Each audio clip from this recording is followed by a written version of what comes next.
Hi, Mr. Poli. Paul Wells of No Fixed Address. I want to essentially do a follow-up on central bank governors.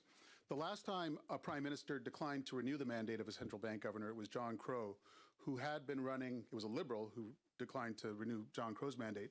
He'd been running a high interest rate policy to fight inflation. Was that a good policy, and would you be in the market for someone who had the same philosophy as John Crow?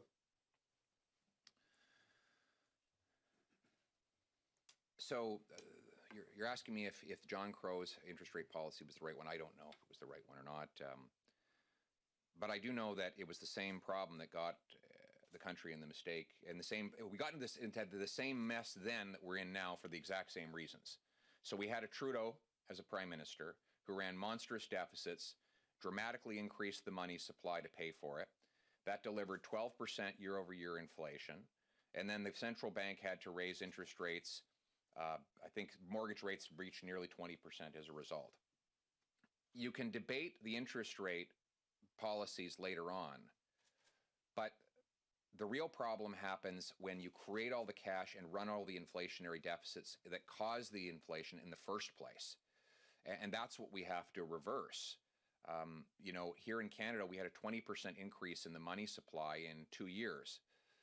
That's the biggest single increase in money supply, M2 money supply, since the last Trudeau. And what are we doing now? Well, Trudeau 2 is running consistent deficits that now even his central bank governor says are inflationary in nature. So the right policy, and the one that I would implement, is to bring the deficits down and in the process bring inflation down. Right now, the cost of government is increasing the cost of living. The more they spend, the more things cost. We have to cap government spending and cut government waste in order to bring down the inflation so that the higher interest rates are no longer necessary. That's the policy that I control. Monetary policy, it will be up to the independent central bank governor. You'll notice that I actually haven't criticized Mr. Macklem for monetary policy.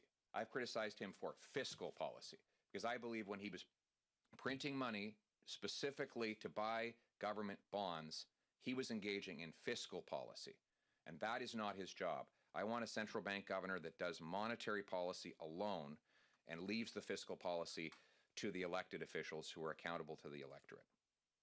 Okay.